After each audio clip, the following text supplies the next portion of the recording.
ओम नमः शिवाय। प्रिय भक्तगणों, आइए सुनते हैं स्कंद पुराण की आगे की कथा।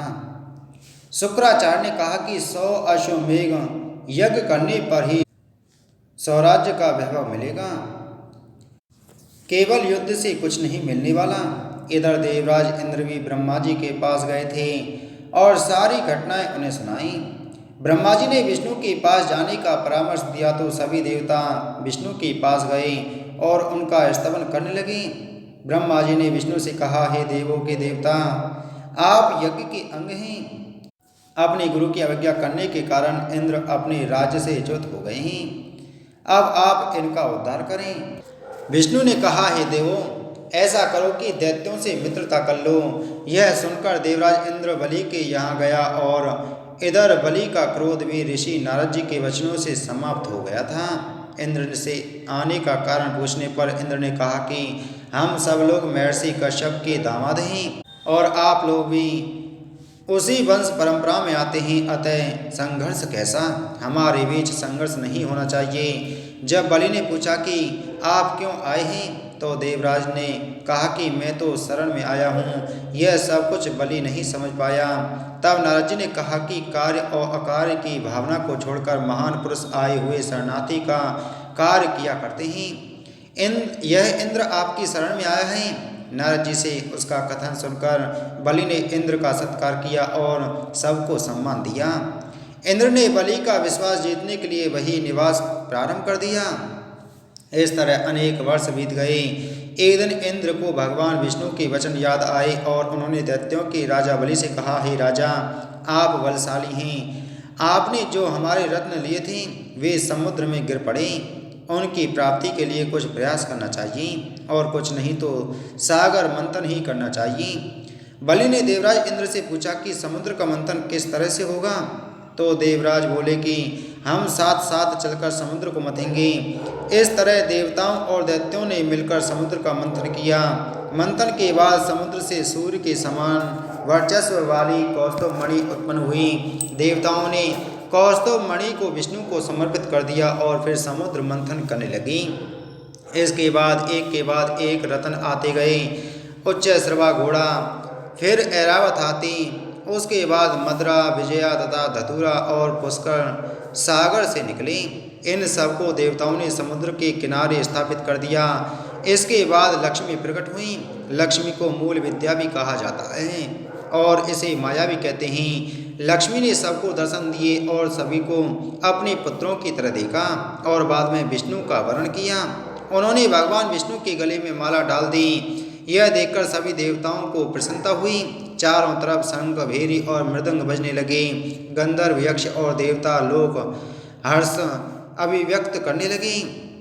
इसके बाद अमृत प्राप्ति के लिए समुद्र का मंथन शुरू हुआ और इस प्रक्रिया में धन्वंतरी अमृत से भरे हुए कलश को लेकर आए। देव और दैत्य इसे देख रहे थे और तभी दैत्यों ने कलश को छीनने के लिए बल प्रयोग किया, लेकिन इंद्र ने वह कलश को अपने हाथ में ले लिया था। थोड़ी ही देर बाद दैत्यों ने वह कलश इंद्र से ले लिया और पाताल लोक में आ गए। देवता भी उनके पीछे पीछे चले। राजा बलि ने कहा कि हम लोग तो इस सुधा से ही संतुष्ट हो गए हैं। आप लोग यहाँ से जाइए। आपने अब तक स्वार्थ के कारण हमारे साथ मैत्री का व्यवहार किया था, अब हमें कुछ नहीं कहना। यह जानकर भगवान विष्णु ने मोहिनी का रूप धारण किया और वे दैत्यों के सामने आ गई। असुरों को बहुत आश्चर्य हुआ। वे कामना भरी नजरों से उनको देखने लगे। राजा बलि ने भी उस मोहिनी का स्वागत और सम्मान किया तथा उससे कहा कि सबकी भलाई के लिए इस सुधा का वितरण कर देना चाहिए। राजा बलि से यह कह सुनकर मोहिनी ने कहा कि विद्वान पुरुषों को स्त्रियों का कभी भी विश्वास नहीं करना चाहिए। स्त्रियों में प्रेम का अभाव और धूर्तता भी होती है। वे मूर्ख और माया से भरी हुई होती हैं। जिस तरह भेड़िया अन्य पशुओं में और पक्षियों में कौवा हिंसक वृत्ति वाला होता है, उसी तरह स्त्रियां भी बहुत देर तक मैत्री भाव नहीं रख पाती। यह सुनकर बलि बोले कि जो दोष आपने स्त्रियों में बताए हैं वे गांव की स्त्रियों में मिलते हैं। आप वैसी स्त्री नहीं हैं, अतः आप इस अमृत को ठीक तरह से वितरण कर दीजिए। फिर मोहिनी का रूप धारण किए हुए भगवान विष्णु ने कहा कि आप सब आज उपवास करो और इस पाए हुए अमृत को प्राप्त करो। कल प्रातःकाल इसी अमृत से उपवास को पूरा करना चाहिए। जो बुद्धिमान पुरुष है वह न्याय से सारा विभाजन करते हैं। सभी दैत्यों ने विष्णु की बात मान ली। मायासुर ने उस समय बहुत सुंदर और विशाल भवनों का निर्माण किया। उन भवनों में सब लोग स्नान आदि करके एकत्रित हुए। एक भवन के बीच में अमृत का कलश लेकर मोहिनी स्थित हुई। उसी समय देवगण भी वहीं आ गए। उनको देखकर मोहिनी ने कहा कि ये सब अतिथिगण हैं, अतः इनको भी कुछ मिलना चाहिए। मैं इस अमृत का विभाजन सबके लिए समान रूप से करूंगी, क्योंकि प्रिय और अप्रिय दोनों ही वस्तु देनी चाहिए। मोहिनी का यह कथन असुरों ने स्वीकार कर लिया और सबको वहीं बुला लिया। फिर मोहिनी ने कहा कि प्रारंभ में अतिथियों का ही पूजन होना चाहिए, और आप ही बताइए कि मैं किसे पहले अमृत दूं। फिर दैत्यराज बलि ने कहा कि जैसा आपको अच्छा लगे वैसा कीजिए, आप हम सबकी स्वामिनी हैं। इसके बाद मोहिनी सोने के नुपुर की ध्वनि करती हुई वहां पर आई और देवताओं के बीच में अमृत रस की वर्षा करने लगी। सभी देवताओं और गंधर्वों यक्षों ने अमृत का पान किया, और उधर दूसरी ओर असुर अपने आसन पर बैठे हुए चिंतित होने लगे और उन्हें बहुत अधिक भूख लगी।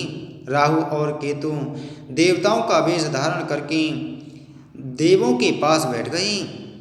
जब राहु अमृत पान करने की कामना करता हुआ अमृत पी रहा था तो चंद्रमा और सूर्य ने यह बात विष्णु को बताई, और विष्णु ने राहु का सिर काट दिया।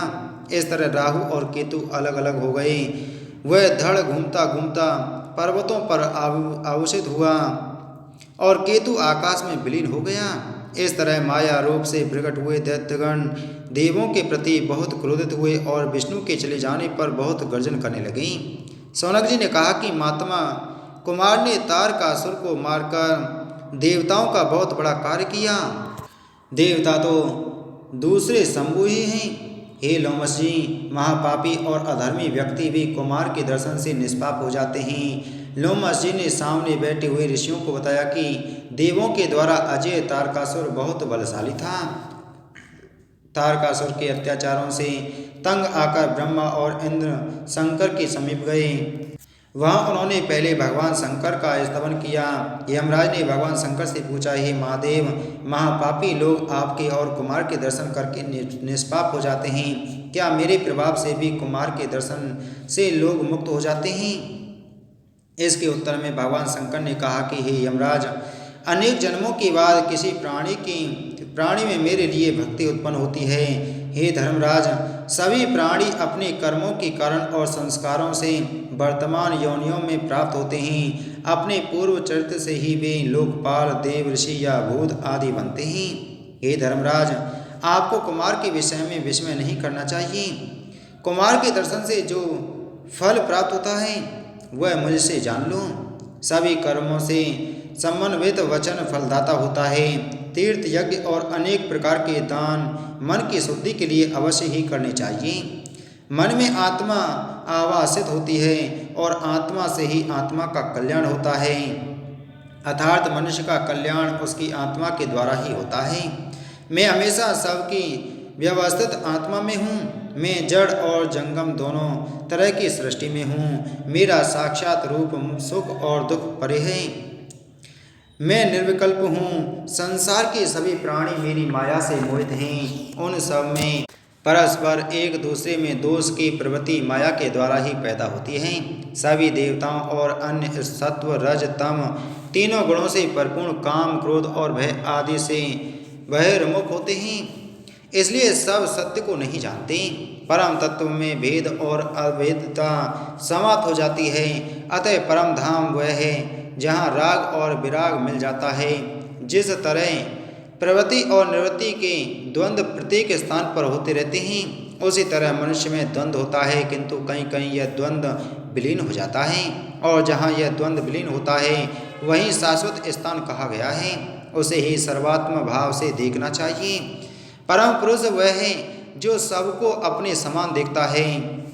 जिस तरह सीप में चांदी की बुद्धि और सांप में रस्सी की बुद्धि और मरीचि में जल की बुद्धि असत्य है, उसी तरह यह संसार भी असत्य है। इससे मुक्त होकर ही प्राणी स्वतंत्रता को प्राप्त होता है। जो यह जानता है कि आत्मा एक है, उसे बंधन नहीं होता। परम पद को पाने वाला पुरुष ममता की भावना का त्याग करता है, और जिन्होंने इंद्रियों को जीत लिया है और ममता को त्याग दिया है वे काम क्रोध आदि को त्याग कर परम स्थान को प्राप्त करते हैं।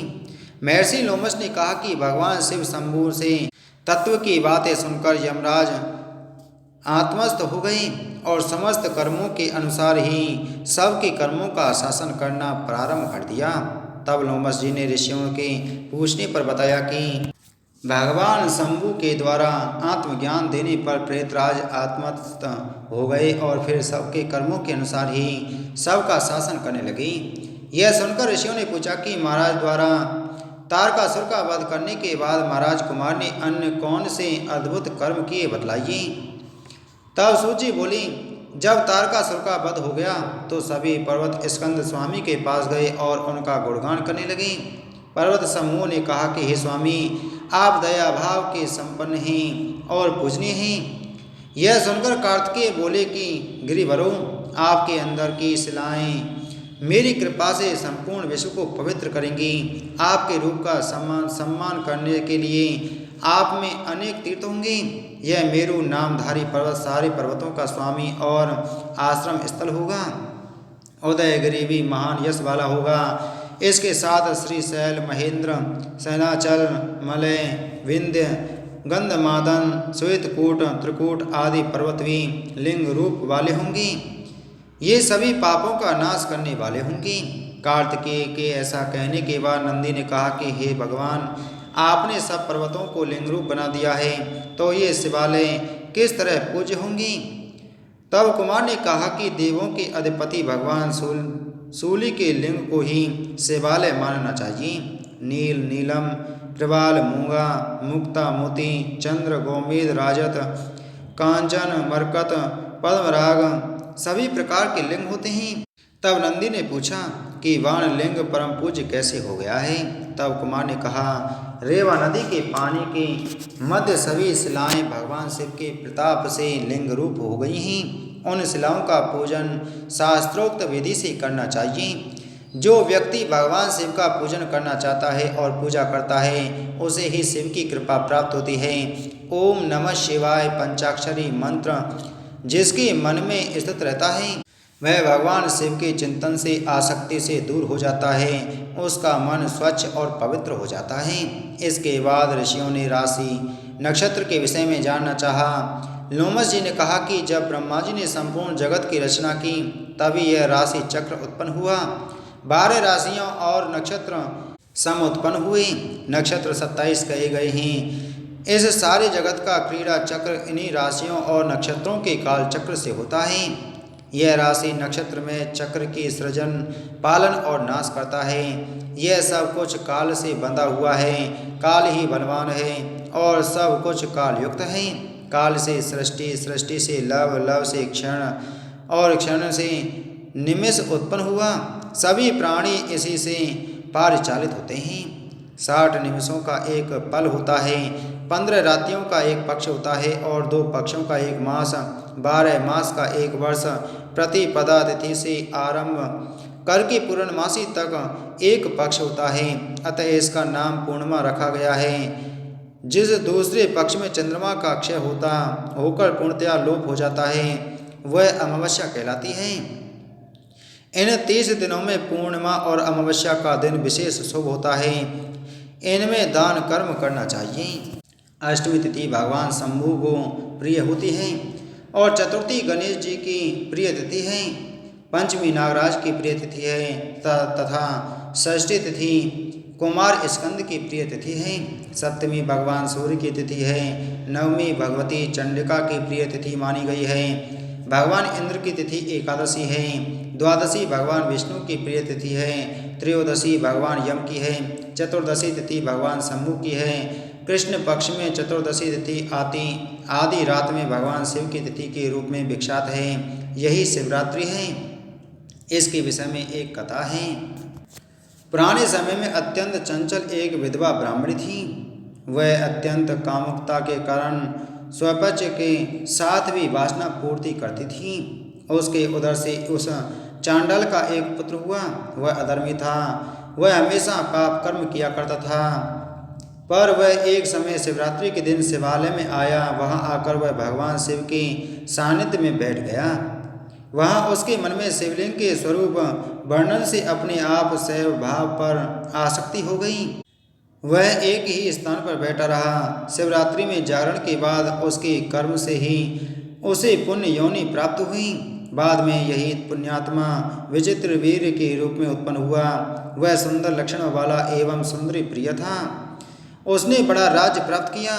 वह शिव की आराधना में ही अपना सारा समय व्यतीत करता था। फिर शिव की कृपा से उसकी आयु संपन्न हो गई। वह भगवान शिव का प्रिय हो गया। शिवरात्रि के व्रत से उसे सायुज भक्ति प्राप्त हो गई। यह जन्म भी उसे शिव की महिमा से ही मिला था। सती दक्ष की पुत्री के जलने के बाद शिव की जटा से उत्पन्न यह वीरभद्र ही था, जिसने शिव की आज्ञा से दक्ष यज्ञ का विध्वंस किया था। इसी के साथ आज की हमारी श्री स्कंद पुराण की कथा संपूर्ण हुई। बोलो स्कंद पुराण की जय। बोलो शिव शंकर भगवान की जय।